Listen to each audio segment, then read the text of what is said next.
अस्सलाम वालेकुम everyone, welcome back to my YouTube channel अंदर व्लॉग अंदर video. Hope you are doing great. उम्मीद है आप सब खैरियत से होंगे। After a very long time मैं काफ़ी टाइम बाद यूट्यूब पे एक्टिव हो चुकी हूँ दोबारा से। कोशिश करें, दुआ करें कि मैं इसी तरह एक्टिव रहूँ, आगे भी आपको मज़ीद और अच्छे अच्छे व्लॉग्स ला के दूँ। आज मैं जा रही थी अपने हस्बैंड की बर्थडे सेलिब्रेशन करने और यहाँ से मैं निकल चुकी थी। मुझे याद आया तो मुझे व्लॉग रिकॉर्ड करना, आज मैंने सोच दिया था मुझे व्लॉग बनाना ही है लास्ट में। और हम निकल चुके थे, हमारी राइड आ चुकी थी, फिर हम निकल चुके थे अपने डिनर की तरफ क्योंकि हमने जाना था डिनर। और वहाँ मैंने करवाई हुई थी बर्थडे डेकोर, जो कि मेरे हस्बैंड को इतना आइडिया नहीं था। बस उनको हल्का फुल्का पता था कि ये मेरी बर्थडे के लिए जा रही है, बस ये नहीं पता था कि डेकोर वगैरह करवाया है मैंने वहाँ पे। फुल बर्थडे का सेटअप लगवाया हुआ, इस तरह कुछ भी नहीं उनको आइडिया था। यहाँ पे मोहम्मद साहब सो चुके थे, वो सोते हुए अपने बाबा के साथ गए थे। उनको पता था कि मुझे वहाँ जाके अपनी मम्मा को थोड़ा बहुत तंग करना है, इसलिए वो रास्ते में पूरे सोते हुए गए। और यहाँ पे मैंने जो है अपने हस्बैंड की फेवरेट ब्राउनीज़ का केक बनवाया था, क्योंकि उनको जो है इतना ज़्यादा केक नहीं पसंद जितना ब्राउनीज़ पसंद है। तो मैंने सोचा कि मैं ब्राउनीज़ का ही केक बनवाती हूँ, तो मैंने ब्राउनीज़ का केक कस्टमाइज़ करवा लिया था। और ये चोको रेबल्स की तरफ से मुझे रिसीव हुआ था। बहुत मज़े की ब्राउनीज़ थी और ये लग ही नहीं रही थी ये ब्राउनीज़, ये फुल केक लग रहा था। मेरे घर वाले भी यकीन नहीं कर रहे थे ये ब्राउनीज़ का केक है। और मैं आ चुकी थी फेम बाइट रेस्टोरेंट, जो कि लोकेटेड है सदर की साइड पर। और ये न्यू ओपन हुआ है और इनका एम्बियंस इतना कूल एम्बियंस है, इतना ज़बरदस्त इनका एम्बियंस है। और यहाँ पे हम लोग पहुँचने के बाद सबसे पहले मैंने अपने डेकोर देखा था, जिस तरह का मैं चाहती थी मुझे उस टाइप का डेकोर मिला।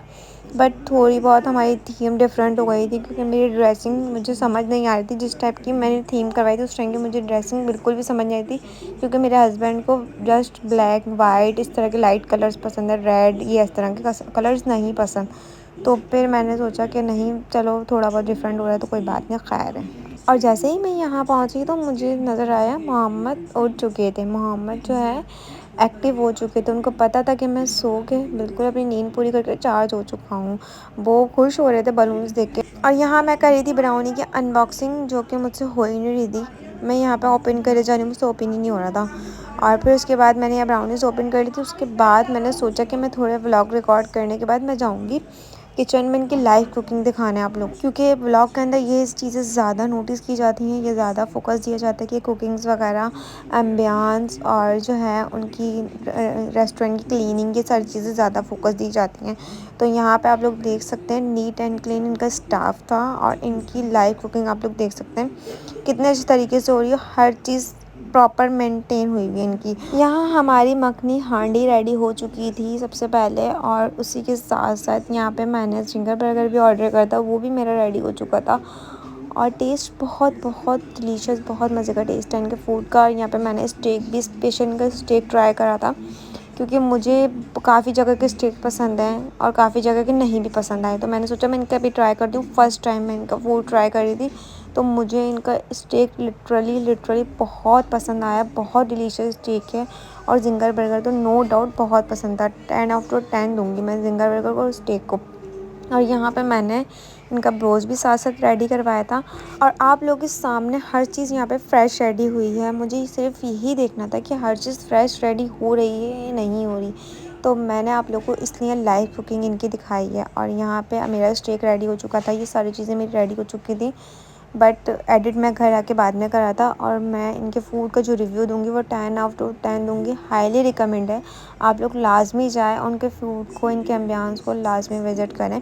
बहुत ज़बरदस्त, बहुत टेस्टी है इनका फूड जो है। और यहाँ पे हम लोग थोड़ा वेटिंग कर रहे थे, उसके बाद हमारा डिनर आ चुका था। डिनर के अंदर था मेरा जिंगर बर्गर, स्टेक और चिकन ब्रोस्ट, मखनी हांडी एंड क्रिस्पी फ़िश, जो कि मेरी रेडी नहीं हुई थी, वो थोड़ा वेट करना पड़ा था मुझे फ़िश के। और यहाँ मोहम्मद के बाबा मोहम्मद से खेल रहे थे, क्योंकि मोहम्मद को मैं फ़र्स्ट टाइम आउटिंग पे लेकर आई हूँ अपने साथ। मोहम्मद जब से पैदा हुआ मैं मोहम्मद को कहीं आउटिंग पे नहीं लेके गई हूँ, क्योंकि ये छोटा था और छोटे बच्चे को लेके जाना पॉसिबल भी नहीं है मेरे लिए, क्योंकि मुझे नहीं अच्छा लगता कि छोटे बच्चों को आप बाहर लेके जाएँ, उनको नज़र लगे।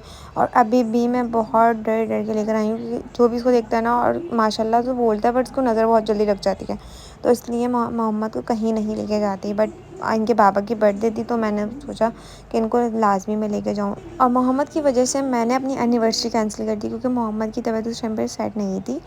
और जो है शुरू शुरू सर्दी का था, इसलिए मोहम्मद की तबीयत सही नहीं थी और मैं एनिवर्सरी भी नहीं कर पाई। मुझे बाहर जाना था और मुझे करनी मोहम्मद के साथ थी, क्योंकि हमारी फ़र्स्ट एनिवर्सरी मोहम्मद के साथ सेलिब्रेट हुई थी, बट मैंने मोहम्मद की वजह से कैंसिल कर दी थी। और बर्थडे तो मैंने सोचा था मैं करूँगी मोहम्मद के साथ लाजमी, इनके बाबा की फ़र्स्ट बर्थडे थी इनके साथ में। मैं कर रही थी राइड का वेट और यहाँ पे सब वेटिंग पे खड़े हुए थे क्योंकि राइड का इंतज़ार कर रहे थे। और मैं जाऊँगी घर पहुँच के आप लोगों से मिलते हैं, स्टे ट्यून। और उसके बाद हम लोग हुई नाइट क्रेविंग, तो हम आ गए थे Karachi dairy and milk shake पर। मुझे मिल्क शेक पीने का दिल कर रहा था और मेरे हस्बैंड का दूध जलेबी खाने का दिल कर रहा था, तो उन्होंने अपने लिए मंगा ली थी यहाँ दूध जलेबी और मैंने मंगाया था किटकेट शेक और रबड़ी फ़ालूदा, जो कि ये भी टेस्ट करने लग गए थे और बहुत मज़े का था इनका किटकेट शेक, तो बहुत ही यम्मी था। यही था मेरा छोटा सा व्लॉग, मिलते हैं नेक्स्ट व्लॉग में, बाय।